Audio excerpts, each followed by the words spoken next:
주께서 우리와 함께 계심을 믿습니다. 늘 예배 가운데 우리 안에 임재하신 주님을 찬양합니다. 옆에 사람들에게 또 앞뒤 사람들에게 주의 사랑으로 사랑합니다.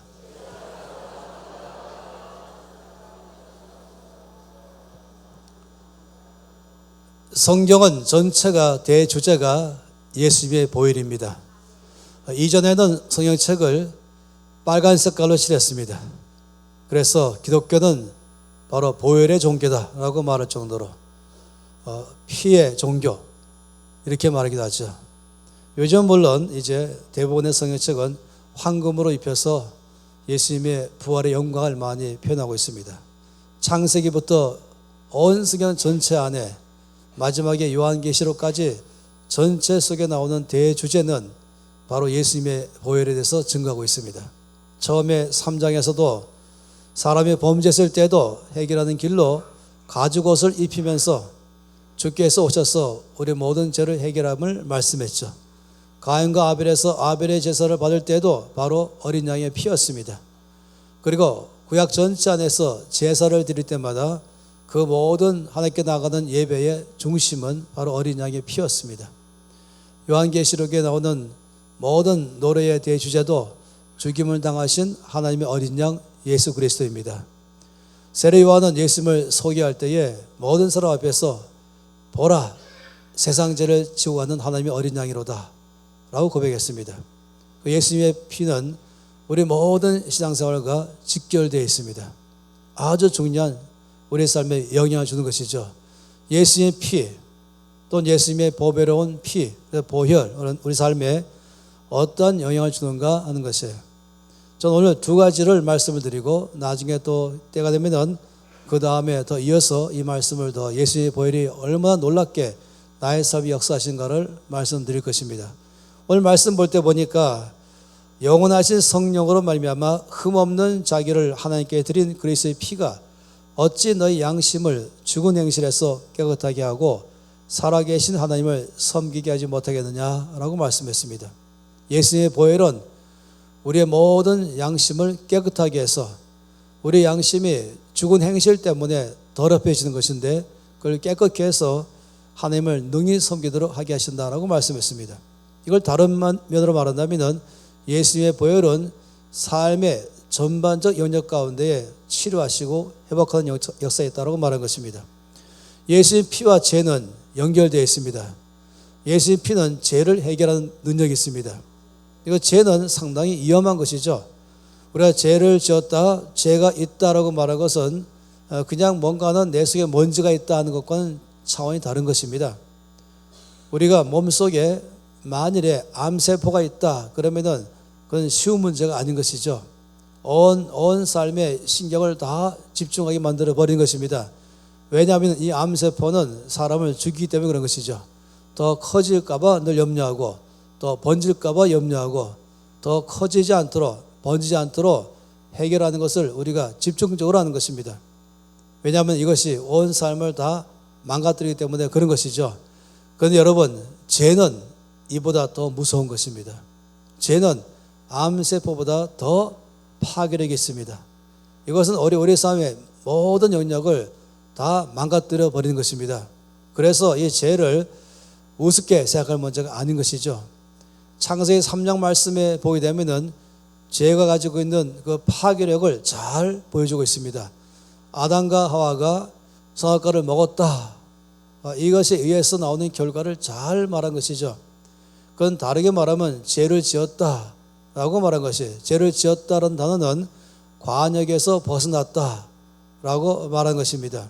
그러니까 써야 될 사양으로 쏘지 않고 딴 데로 쏘았다, 빗나갔다 이런 뜻이죠. 하나님의 말씀을 따라서 순종하며 사는 것이 올바른 삶인데 말씀 따라가지 아니하고 다른 명령 따라서 움직였다. 이럴 때 뭐로 관역에서 빗나가는 것입니다. 그래서 선악과를 먹었다는 것은 단지 한 나무의 열매를 먹었다는 차원의 문제가 아니라 하나님의 말씀을 벗어나서 삶으로 내 마음대로 살아감으로 하나님의 말씀이 아닌 다른 것에 의해서 살아감으로 관역에서 빗나간 것입니다. 그 결과 뭔지 아십니까? 그 결과는 제일 먼저 눈이 밝아져서 자기의 벌거벗은 것을 보게 되고 그래서 부끄러움을 갖게 되고 그 부끄러움을 가리려고 이제 옷을 입었죠. 그 최초의 옷은 나뭇잎, 넓은 나뭇잎으로 만든 옷이었다라고 말하고 있습니다. 이것이 바로 이 죄에 의한 첫 번째 결과입니다. 눈이 밝아져서 벌거벗은 것을 보게 됐다, 이렇게 말하는 것, 이것 자체가 옳은 방법이 아닌 것이에요. 왜냐하면 2장 맨 마지막 절에는 이렇게 말하고 있습니다. 아담과 하와 두 사람이 벌거벗었으나 부끄러워하지 아니했다, 이렇게 말했습니다. 근데 3장에서는 죄가 들어오므로 부끄러움이 있다라고 말했습니다. 무슨 말인지 아시죠? 부끄러워하지 않는 것은 그걸 용납할 힘이 있다는 것입니다.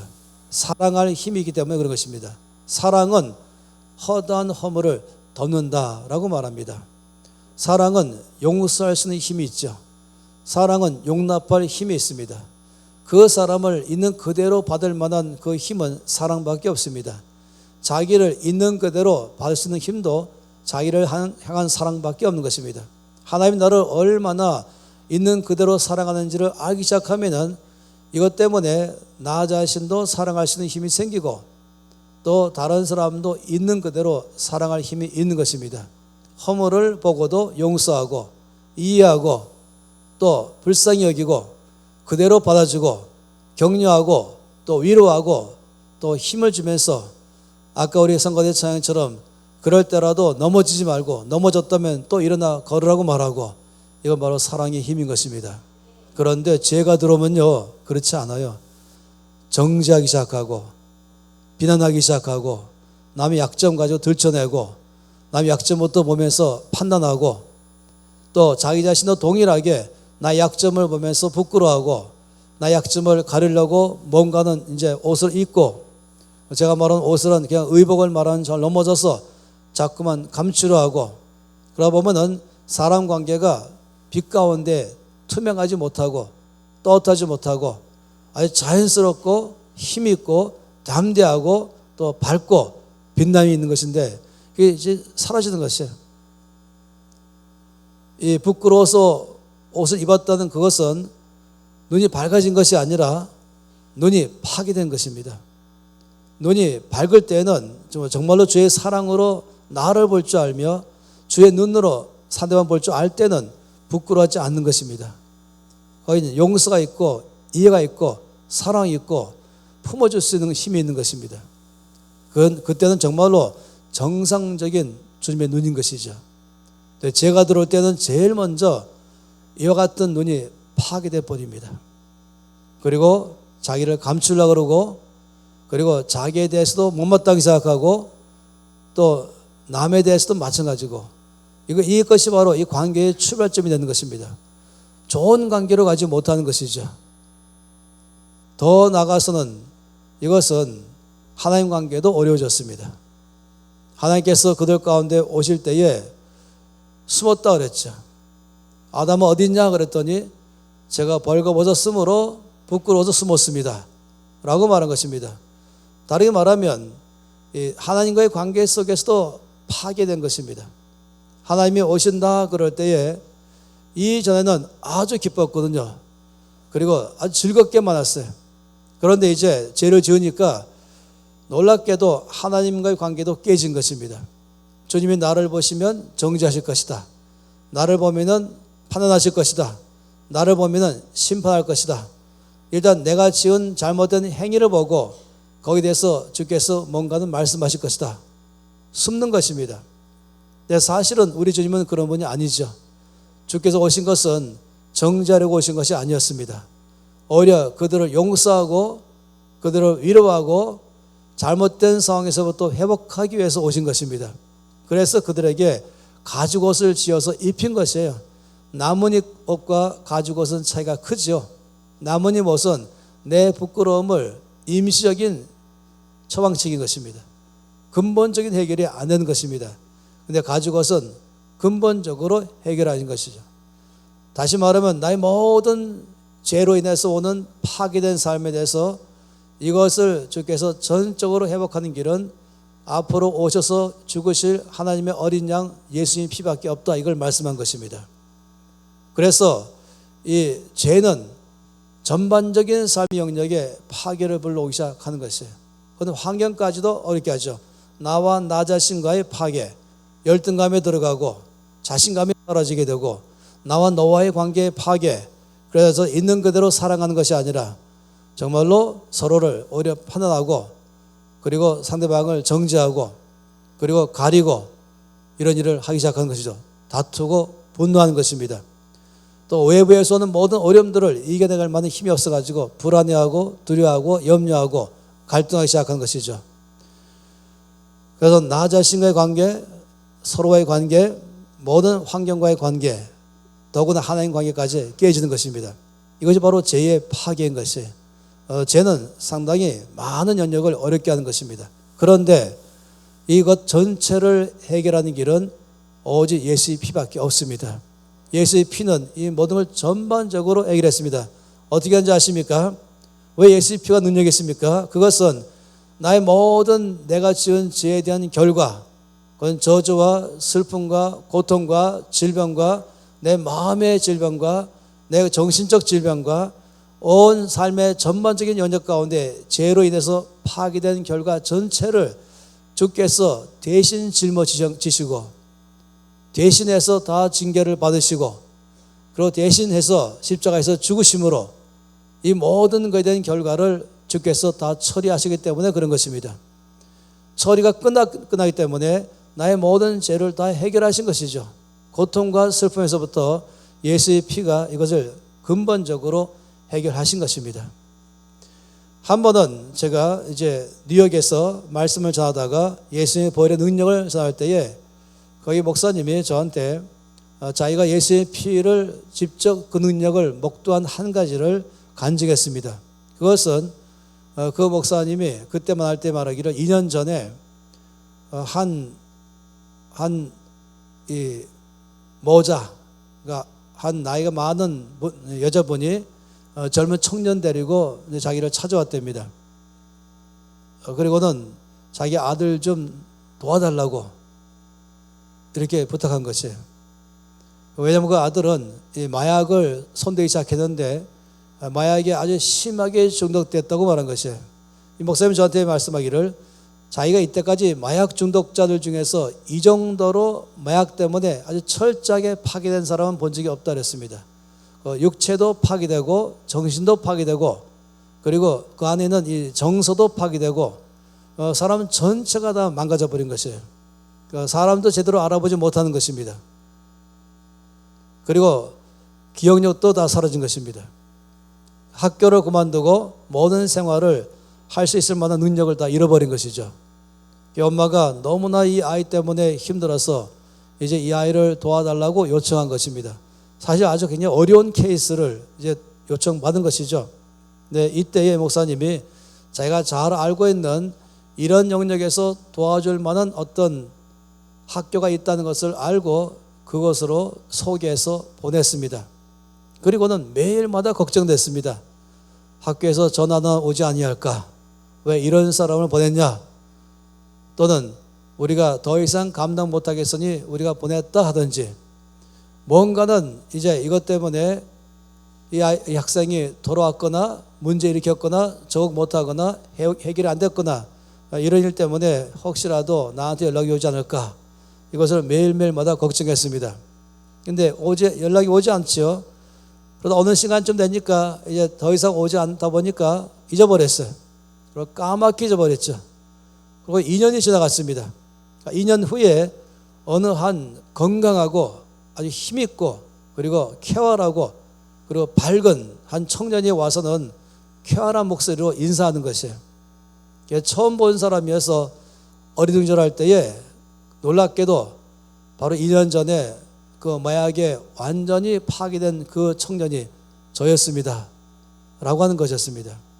어떤 일이 일어났는가 했더니 거기에 훈련받으면서 끊임없이 거기에 있는 이 스태프들이, 간사들이 예수님의 보혈의 능력을 이 청년이 선포하도록 입을 열어 고백하도록 끊임없이 그에게 말했던 것입니다. 서서히 그 예수님의 보혈의 능력이 이 영적 가운데 하나씩 치료하기 시작하면서 나중에 근본적으로 완벽하게 치료해서 아주 건강한 사람이 되고 그 후에 그는 거기에 남아서 다른 사람을 돕는 간사 사역자가 돼 있다라고 말했다는 것이에요. 저는 그 말을 들을 때에 상당히 여러 거의 비슷한 케이스들을 많이 제 마음속에 떠오르게 만든 것입니다. 또 한 가지는 이 독일의 가난 공동체라고 있는데 거기에 책임자는 바실라 시른크라는 여자분입니다. 거기는 이제 크리스찬 여성들만이 모여서 사는 공동체인데 그 공동체 안에서 한 명의 이 자매가 전체를 아주 어렵게 하는 사람이었어요. 성격이 너무 모나고 그리고 굉장히 이상해서 모든 사람과 싸우기 일쑤고 그리고 자기 삶을 제대로 잘 다루지 못하는 성격적으로 굉장히 어려운 사람이었습니다. 이 관계를 다 깨뜨렸죠. 그래서 이 자매를 내보내달라고 온 공동체가 호소를 했습니다. 그래서 바실라 시른크는 개인적으로 면담했습니다. 그랬더니 본인도 알고 있는 거예요. 자기가 얼마나 어렵게 살아왔는지, 그러면서 삶의 여러 면에서 어려워서 성격적 장애를 일으키고 이 성격적 장애가 관계를 깨트린다는 사실을 자기도 알고 있어요. 자기는 정말로 고침받고 싶고 그렇게 하고 싶지 않은데 늘 남을 괴롭게 하는 거 보고 또 자기는 더 괴로운 것이죠. 정말 자기는 변화되고 싶다 그랬어요. 도와달라고 요청했죠. 이럴 때에 이제 이 바실라 시른크는 이 사람을 돕는 방법을 처방해 줬습니다. 이것이 나중에 이분이 여러 권의 책을 썼는데 그중 하나가 예수의 보혈의 능력이 된 책을 쓴 것 안에서 이 그리스도의 승리라는 책 속에서 잘 나와 있습니다. 그는 글을 써줬습니다. 그 글의 내용을 지금 제가 갖고 있지 않지만 대강 이것입니다. 예수의 보혈은 능력이 있습니다. 예수의 보혈은 나의 모든 죄를 사하는 힘이 있습니다. 예수의 보혈은 나를 치료하는 힘이 있습니다. 나는 예수의 보혈을 믿습니다. 예수의 보혈이 나를 자유케 했습니다. 예수의 보혈은 나의 모든 죄를 용서했습니다. 예수의 보혈은 나를 모든 정적인 얽매에서부터 풀어줬습니다. 뭐 이런 여러 가지 면에 대한 것, 그렇게 길지 않은 한 페이지의 반 정도밖에 안 되는 것이지만 전반적으로 예수의 보혈의 능력을 고백하고 예수의 보혈이 나를 얼마나 새롭게 하는 능력을 고백하는 그런 글이었습니다. 그리고 말하기를 당시 정말로 이 모든 올무에서 이 나의 삶 전체 가운데 나를 괴롭게 하는 이런 압박에서부터 풀어지기를 바란다면, 자유케 되기를 바란다면, 건강한 사람 되기를 바란다면 바로 여기에 있는 적혀준 예수의 보혈의 능력을 날마다 입으로 선포하라고 말했습니다. 그래서 이 자매는 날마다 여러 차례 걸쳐서 글을 가지고서 선포하기 시작했죠. 그리고 그 책에 기록되어 있기를 이 자매는 완전하게 치유됐습니다. 완전하게 주께서 그를 새롭게 하셨습니다. 그래서 나중에 그 공동체 안에서 가장 성숙한 사람으로 또 다른 사람들을 도와주는 리더로 세워졌다 하는 그 이야기인 것입니다. 할렐루야. 이 말씀에 있는 것처럼 예수님의 피는 우리의 양심을 깨끗하게 한다. 왜냐하면 이 양심이 더러워지게 되면 마치 유리창에 먼지로 꽉 들어온 것처럼 돼서 앞이 잘 안 보이잖아요. 마치 거울이 때로 꽉 찌들어 있으면 제대로 얼굴 볼 수 없지 않습니까? 그 양심은 바로 그런 기능을 하는 것입니다. 나에게 분별력, 판단력, 지혜, 그리고 관계할 수 있는 자유로운 힘, 맑고 밝고 힘이 있어 사는 것, 그런 능력, 이런 모든 것들을 갖고 있는 중심은 이 양심인 것입니다. 그래서 정결한 양심, 깨끗한 양심 이렇게 많이 말씀하죠. 근데 죄는 우리 양심부터 먼저 더럽게 만들어버린 것이에요. 그러면 이것이 곧 온 삶 전체 안으로 영향을 줘가지고 결과 맨 마지막에는 육신까지 병들게 만들어버립니다. 아마 여러분들이 그런 경험이 계시겠죠. 죄를 지었을 때 이것은 나 자신부터 나를 전반적으로 어둡게 만들고 그리고 나를 묶어버리고 관계도 어렵게 만들고 하는 일마다 이전같이 나오지 않게 되는 것이고 그리고는 오히려 주님과 관계까지도 다 어렵게 만들어 버린 것입니다. 성경에서는 그 이사야서 말씀 가운데서는 이 죄가 내 안에 들어왔을 때 일어나는 나의 모든 삶에 대해서 참으로 놀랍게 말씀하고 있습니다.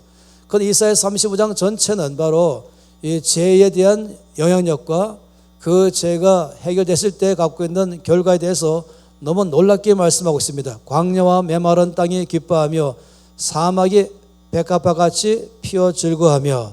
이 말은 뭐겠습니까? 죄 가운데 있는 그 사람의 상태는 광야와 메마른 땅 같다는 것입니다.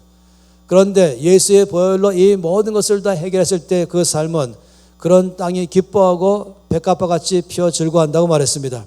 또 말하기를 너희는 약한 손을 강하게 하며 떨리는 무릎을 굳게 하라, 이 말씀할 때도 죄가 들어올 때는 이 손이 약해지죠. 그리고 무릎이 떨리기 시작하죠. 그런데 예수의 피로 해결되면은 강한 손, 그리고 떨리지 않는 견고한 무릎 되는 것이, 또 겁내는 자에게 이르기를 굳세라, 두려워하지 말라. 왜 그랬습니까? 이 놀랍게도 죄가 들어오면은 이 안에서 두려움이 생기는 것이에요. 자꾸 신경 쓰기 시작하죠. 부정적인 생각 속에 들어가게 되고. 그런데 주께서 이것을 해결하시면 안에 담대함, 굳센 마음이 생기는 것입니다. 또 말하기를 그때에 맹인의 눈이 밝을 것이며 못 듣는 사람의 귀가 열릴 것이며 저는 자는 사슴같이 뛸 것이며 말 못하는 자의 혀는 노래하리니. 왜 이렇게 말씀했습니까? 죄가 들어왔을 때 그 사람의 상태는 눈이 맹인 같다는 것입니다. 말씀을 봐도 말씀에 대한 은혜가 없는 것이며 마치 아무것도 안 보이는 사람처럼 되는 것입니다. 근데 거룩함의 사람에 들어가면은 예수의 피로 나의 죄가 해결되면은 놀랍게도 뜨여진 눈 되는 것입니다. 이 귀머거리를 말하지 않습니까? 안 들리는 것이에요. 근데 이 죄는 나의 영적 귀도 막히게 하죠. 영적인 눈도 다치게 하죠. 입도 다치게 해서 벙어리처럼 되는 말하는 것입니다. 무릎도 떨리게 하고 손도 떨리게 하고 사람 마음도 두렵게 만드는 것이에요. 이 죄가 전반적으로 영향을 주게 하는 것입니다. 그런데 예수의 보혈로 이 모든 것을 해결할 때는 거기에 놀라운 역사가 일어나기 시작해서 맹인의 눈이 밝아지고 귀머거리의 귀가 열리고 저는 자처럼 했던 사람은 사슴처럼 뛸 것이고 말 못하는 자의 혀는 노래할 것이고, 그 말하기 이는 광야에서 물이 솟겠고 사막에서 시내가 흐를 것임이라. 이것이 바로 죄로 인한 결과와 예수의 보혈로 인한 결과의 극명한 차이를 잘 보여주고 있는 것입니다. 예수의 보혈은 이와 같은 놀라운 힘이 있습니다. 예수의 보혈의 능력을 의지하는 사람은, 그러면 그 사람은 깨끗한 양심을 하기 시작하니까 모든 삶에서 밝고 빛나기 시작하는 것입니다. 어떤 사람을 대해도 조금 더 꺼림이 없습니다. 자기에 대해서도 주님의 말할 수 없는 사랑으로 용서받은 나를 알기 시작하고 예수의 보혈로 나의 모든 죄를 다 깨끗이 받아서 나는 깨끗함을 입은 나를 보니까 정말로 진정한 자유와 마음에서부터 즐거움이 오고 노래가 있기 시작하고 얼굴은 빛이 나고 평안이 있는 것입니다. 관계 속에서 넉넉히 다른 사람을 이해하고 용납하고 용서하고 사랑하고 그리고 섬길 수 있을 만한 힘이 내 안에 있는 것입니다. 그러면 지혜가 생기고 분별력이 생기고 판단력이 있으면서 정말로 하는 일마다 형통한 삶을 사는 것이에요.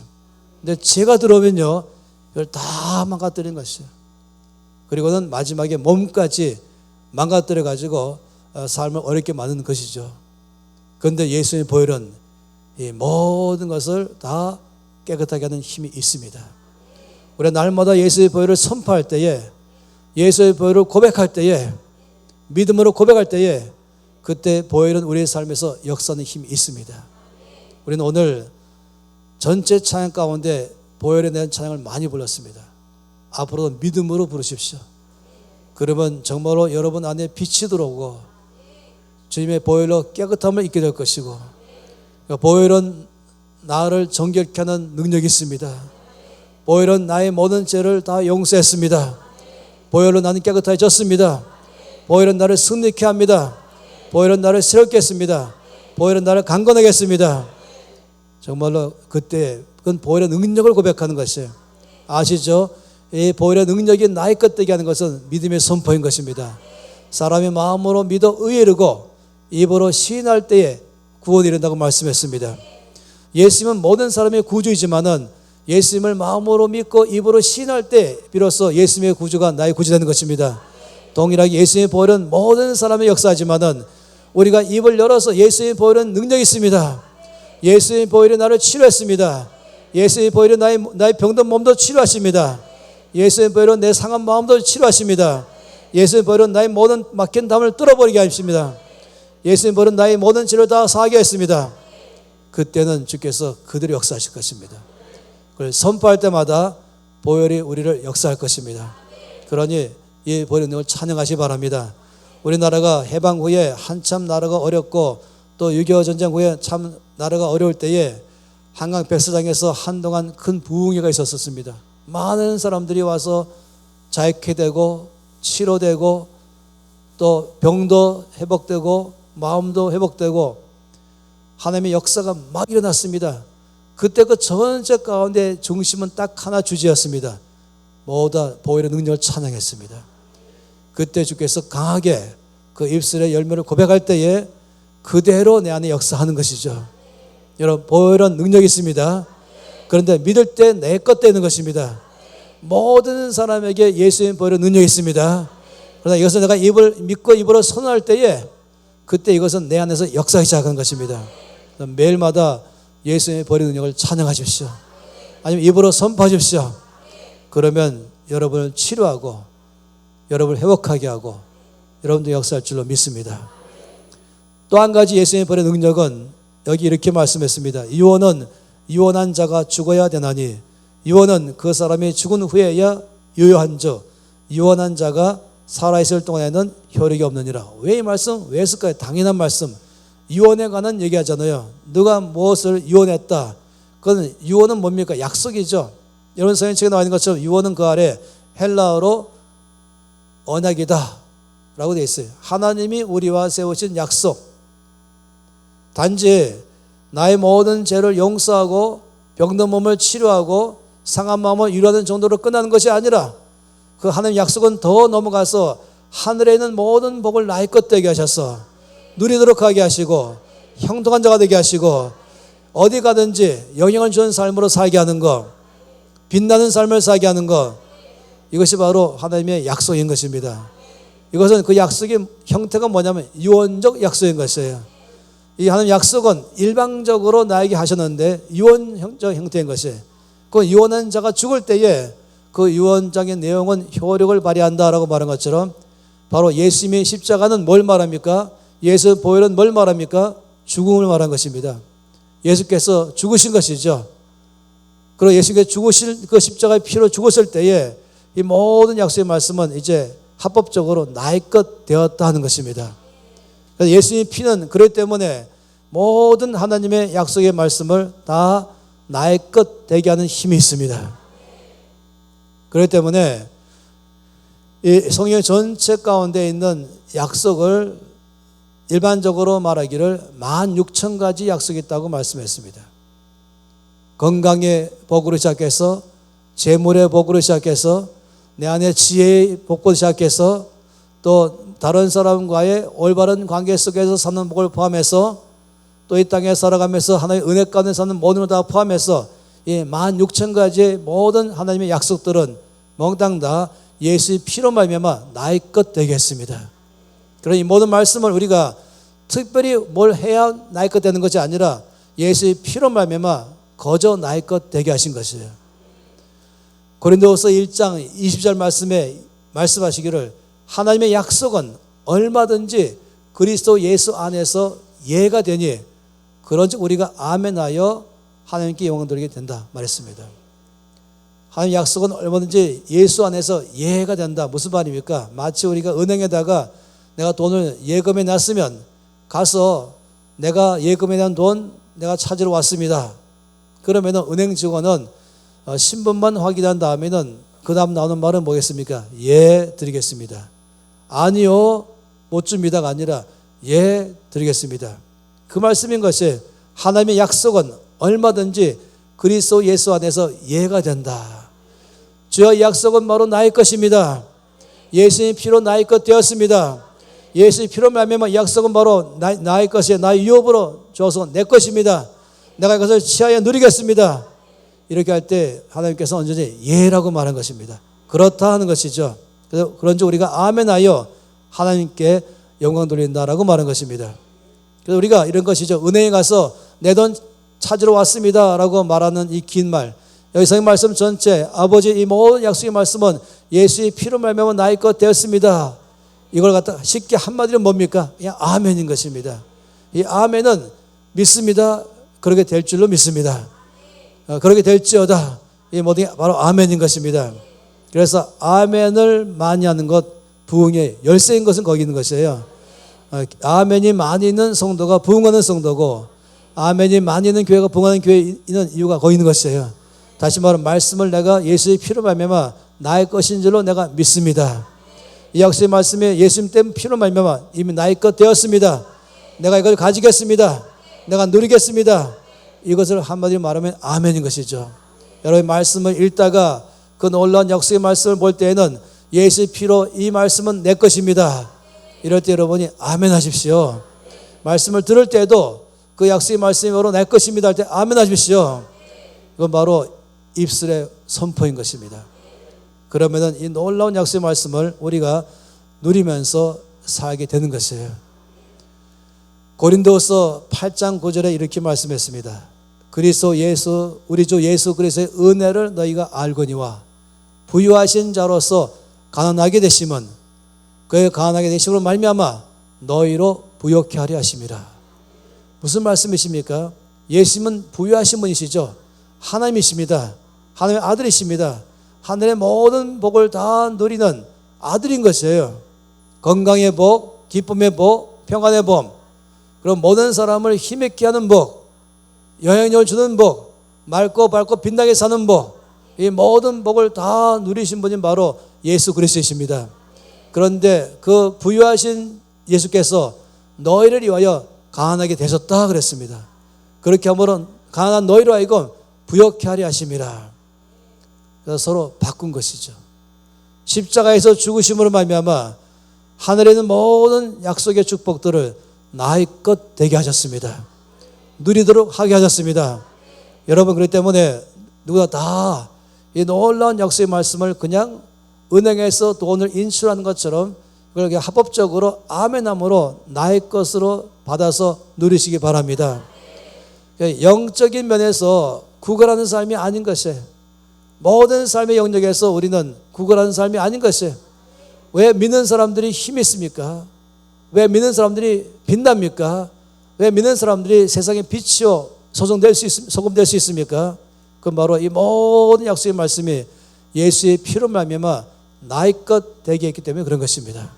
그러니 저와 여러분은 예수의 피의 공로를 의지하면서 날마다 힘있게 사는 게 정상입니다. 그래야 예수의 피의 공로가 내 안에서 역사하는 것이죠. 이사야서 53장 말씀 보니까 우리가 믿음의 삶을 부유하고 힘있게 풍성하게 살아가면 우리 주께서 말씀하기를 내가 고난받고 죽은 것에 대한 보람이 있구나 라고 말씀하고 있습니다. 그래서 또 요한계시록 말씀을 고백할 때도 죽임을 당하신 하나님의 어린 양이요 고난의 보상을 받으시옵소서. 주께서 고난 당하심으로 말미암아 죽으심으로 말미암아 나의 죄를 대신해 죽으셔서 나에게 생명 주시고 나의 저주를 대신 짊어져서 저주를 다 제거하시고 나에게 복을 주시고 나의 모든 어둠을 대신 다 짊어지고 사라지게 하심으로 나에게 빛을 주시고 모든 생명과 풍성한 삶을 나에게 다 주신 것, 이것은 누리고 사는 것입니다. 이 원수마귀가 늘 거짓말하는 것은 너 약속을 이 말씀에 있는 것을 네 삶에서 살아갈 만한 능력이 있냐? 자격이 있냐? 그러면서 이상하게 만들어요. 뭐 몇 가지 단계로 만들죠. 한 10단계 아니면 20단계. 역사 안에서 그런 일이 있었어요. 이와 같은 말씀은 나의 것 되게 하려면은 20단계로 올라가야 된다. 높은 단계로 뭔가 올라가야 된다. 마치 여러 종교처럼 뭐 1보 3배 아니면 3,000번째 3,000번 절하는 것 아니면 몇 번 어떻게 선행하는 것 이걸 쌓이고 쌓여야만 그때 가야 이것이 너의 것 된다. 여러분 그렇게 하면 아무도 그것을 갖지 못하는 것입니다. 하나님은 이것을 우리 가운데 약속하시고 십자가에서 피를 흘리심으로 나의 것 되게 하셨습니다. 그래서 우리는 은혜다라고 하는 것입니다. 내 공로가 아니라 예수의 피의 공로로 이 모든 풍성함이 나의 것 되었습니다. 그러니 매일마다 받아서 누리시고 그리고 늘 주 앞에 감사하는 것입니다. 할렐루야.